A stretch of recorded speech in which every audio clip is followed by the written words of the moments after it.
Greetings, people of the internet. It is I, that Canadian fangirl. I don't know that. Okay, welcome. Today, we're talking about probably my new favorite romance anime in this last decade. That being The Dangers in My Heart. Man, boy, I loved watching this series weekly.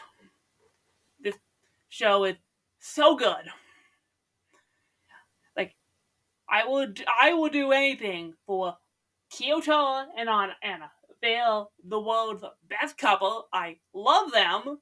They are unique. They are different than every other romantic couple in anime. Well, it's a gimmick anime that really doesn't have a gimmick. I kind of like it.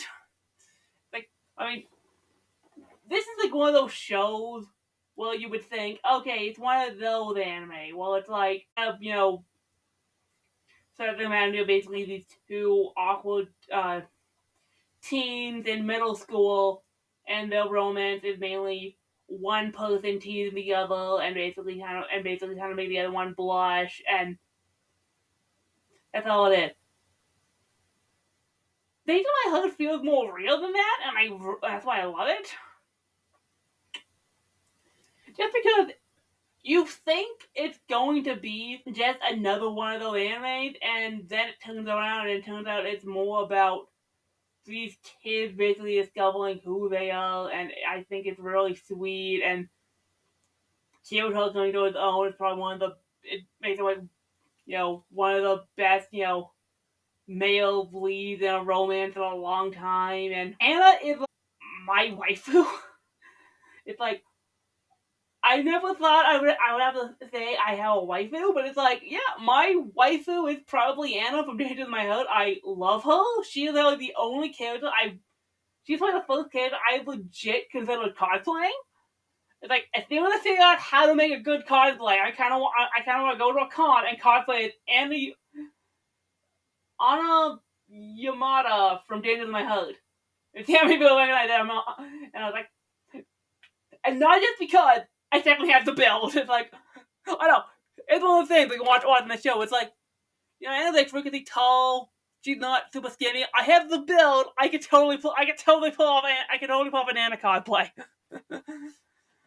I'd have to learn how to build a good cosplay. I keep putting that off. I'm like, don't want to teach me how to sew cosplay. Sew a skirt, the little blazer, or stuff it onto the pocket full of candy. Give me a dippy stick. Stick a spoon in my mouth. And like, there we go. Give myself a wig. The backpack. And like, yeah, Anna. I will cosplay Anna. I don't know. I am getting to that point where it's like I want to explore cosplay culture, and this is like the one show that's like I want to cosplay. I did a really short pose in the Kyoto to basically make my cosplay complete. Like, all right, who do I know that the cosplay? You red short guy. Can you be my Kyoto? Can you? I'll pay you.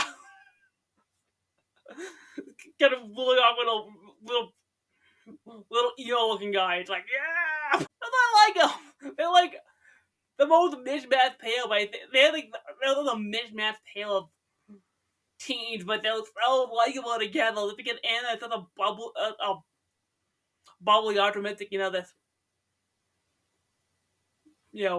individual, and Kyoto is so realistic and so just in his own head about stuff, and Anna's just so open. And I love him. I love him so much. I mean, what can I say about Danger in My Heart that everyone haven't said? I think everyone agrees it's like one of the best. Everyone agrees like one of the best romances of like last year and this year, because technically season 2 came out. And season 2. Okay, 1, opening was great. Danger in My Heart has some great music. I love the OP and the OP in the end. They're like, oh my god, the ending of season 2. You didn't get the feel watching that of Kyoto basically opening up around the ceiling to Anna, and basically helping Samuel also they can basically nail an audition for the show she wants to go to, so that she can nail the audition. After they basically have that really nice scene in the tunnel, like, I'm sitting there the entire time, basically, smiling. And, like, I'm so happy that the two of them basically had this moment. Like, particularly because a good chunk of Dinner by Hella is focused on Kyoto, but, like, so you see where he starts from as basically this little shinobi loner who thinks he's really into, the dogs and the stowing, but like, I think we all know that kid in middle school, and if you don't, you probably will. That kid in middle school is the kid who's like, all by alone reading, with grotesque, macabre books. It's like, yeah, I'm really dug, I'm really edgy, I'm fantasy about murder, but it's like, secretly you're like, okay, he's not really into murder, he's just basically putting on a front because he doesn't want to get close to people. He doesn't want to get close to people, and you find out, like, oh no, he's just a really awkward dork. He's just a really awkward dork who probably couldn't know how to fly. But like, yeah, I'm super edgy. Like, no, it's that kind of edgelord. But it's like, I think we all knew that kid. Or you were that kid in middle school. It's like, yeah, I'm Doug, I'm edgy. Shit, my crush is looking at me. Well, at the bear me, I'm gonna pretend I'm not embarrassed by this. It's like, nope, still thinking about it. So watching him go from basically that to basically realizing that, no, the reason he keeps thinking about Anna is the fact that he likes her. The fact that so much of what he does is because he wants to be with her, but Anna's, the really popular model class. Literally, she's a model. Model classmate who everyone loves, and here we have is the little dorky guy who, doesn't have a lot of friends because he keeps putting up walls because he doesn't want to get close to people because of trauma. It's always trauma. It's always trauma in these situations. And, the one person basically they're able to basically break through is, of course, Anna in their awkward meetup times in the library when he's spying on the books. But I love their library meetups. Anything in time to be there, I've seen the library is always really cute. Anytime they meet up and they have to do something together, it's always really cute. And season 2 pushes that with basically when they're making the chocolate on Valentine's Day, you're like, why am I here with all the girls making chocolates? Like, me and the parents. And then he compares it to her dad, and you're like, oh, that was so sweet. It's like, oh, I love that. At the same time that Anna's telling her mom, it's like, the birthday scene. Everything about them is this really, really cute couple. Thinking like, oh, it's like, he's like the, I don't know. If you get caught up in the first episode of The Danger of My Heart and think it's supposed to be like, some like, serious drama between the popular girl and this, really edgy kid, it's like, you're probably getting caught up in basically the appearances because Kyoto is not really that edgy. He's not edgy. He is basically the fake he's basically the fake edgelord that we all knew in school. Because everyone knew that one fake edgelord who basically said he was really edgy, but he's really not. Like, Kyoto is a lovable freaking dork.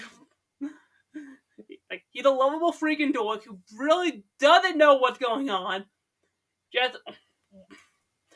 And through the magic of basically the fact that he formed his bizarre friendship with Anna, that he wants more from, does he, form more friendships, kind of get to know the rest of the class, and also realize, yes, I do want to be together with the top pretty girl. And I'll say this about Anna. It's like, Anna has all the staplings of being, really pretty. She's tall, she's beautiful, she looks great. But it's like, they don't really focus on the fact that she's good. Like, Anna feels like a real person. It's like, yeah, she's a model, and she's also kind of ale-headed. But it's like, and I say ale-headed in the best way, she's like, really flaky. Well, it's like, forget things. But also the fact that everything I'm seeing Anna, she's like eating. Like she's always eating in the library. Which again, I can pull up my cosplay. Again, she pulls up candy from like pocket and be like, candy. Or like you bring up the fun dip, and it's like she's like dipping the, she's like mixing the sweet candy, she's like dipping the stick in and licking it.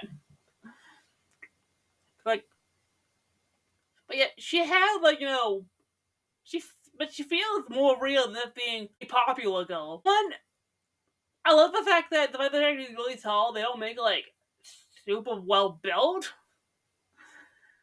Oh, to be fair, this show has like no fan service. Like you never see Anna, like you never see them, you never see these characters in awkward fan service shots. So, but to be fair, they're all middle school, so Anna being my wife is kind of creepy. She's not real. She's not real. I completely understand. Hey, I understand the weird that comes with white food. Okay, I know. Half these kids are underage. I know. I'm not gonna do anything to underage girls. Chill the hell out on that. Jesus. I hate when people do that. Well, it's like, white is a creepy because I mean, they mean dealing the weird pedo stuff. I'm like, no. I know she's not real. That being said, I like her as a character, and yes, she is waifu material. I am not saying I am going to do weird waifu stuff with real middle school girls. No, there is no correlation between me thinking that these cute girls are my waifu and actual middle school girls. Calm down, people. Calm down, internet. I am not that kind of person. I'm not into CP. Man, that's topical. Considering what happened in Hollywood recently. I am not in CP, okay? I better have my case. I probably shouldn't open my waifu. I'm sorry. She is fictional. I know she's fictional. I'm not doing anything. I know she's fictional. I'm not gonna do anything with that. I also most likely have no sexual attraction to people anyway, so there's no way to me doing weird stuff to underage children. Calm down. If they're taking out of contact, I just know it. Please don't take that out of contact, people. I kinda want a life. I don't want to be canceled on Twitter. Oh my god. No! I'm not canceled on Twitter. I'm not into this. Okay. I need a segue to get off this weird land. Good God, how do I stay with that? We're done. No, I'm not going to do that. Okay, the anime. Okay, I'll talk about the animation. Danger My Heart is so pretty. I mean, romance anime don't really do much anyway, because they're relatively simple, because you don't, as long as you have big Sakuga moments, but you can always tell when a romance anime looks cheap, and when there's effort put into it, and there was effort put into Danger My Heart. It looks really nice. Wait, who animates it? I'm looking on Google. Shin L Animation? Or is it the studio who did that? What else do they do? They do anything this season? I don't recognize any. Well, they do one Stitch anime, so those. There's Lost Salesman. I don't recognize anything else that they did. Oh, Crown Shin-chan with like a lot of shorts. McDonald that? Yeah, I'm in other. Tatagi-san. That checks out. Makes sense. Oh, they did a couple cuckoos. Well, they do a lot of. They're the same studio they did Wrong Way to Use Healing Magic. Oh. No, wait, no. They did a lot of Doraemon and Shin-chan stuff. Okay. Wow. There's a lot of Doraemon. Wow. Are they doing Shin-chan at the beginning? Oh my god. What they did to my heart? That was a. Okay. Sorry about that. That was a weird jump. But yeah. Very good animation. I actually really. Again, I love the look of Danger to My Heart. I think it looks really nice.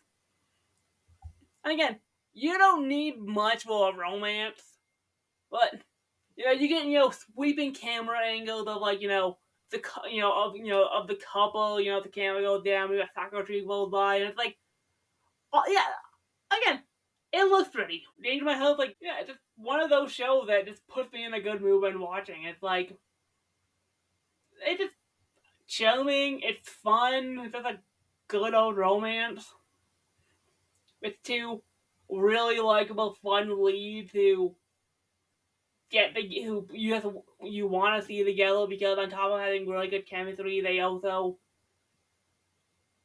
you just know that these two want each other bad. Like, no, one of those things is like, Kyoto is so insecure. It's like, bruh, she likes you. Tell her you like her. It's like, and it's like, it's done from a way that like it feels like a middle school romance, and I like it. I don't know. It's just one of those really charming romances that I think everyone was shocked basically being as big as it did. Because yeah, going into the Danger My Heart, it's like, okay, this just looks like it's another one of those teasing romances. One of those romances where the whole gimmick is, oh, the guy basically is in this girl, and the girl's basically just gonna, say really, teasing, basically flirty things, and basically on the blush. And it's like, the fact that it became more than that, and basically won over a lot of audience in this new year, says a lot. It's like, I don't know, probably when the 2020 decade ends, it's probably gonna be a romance of the decade. And that's saying a lot, considering right now in summer 2024, there are a shit ton of good romances right now. Where, like, the romances have been really good this year, including Days of My House Season 2, so honestly, yeah, I would put that down for, like, when the 2020 then, Days of My House, like, romance enemy of the decade. Actually, that might be fun. I thought of that right now.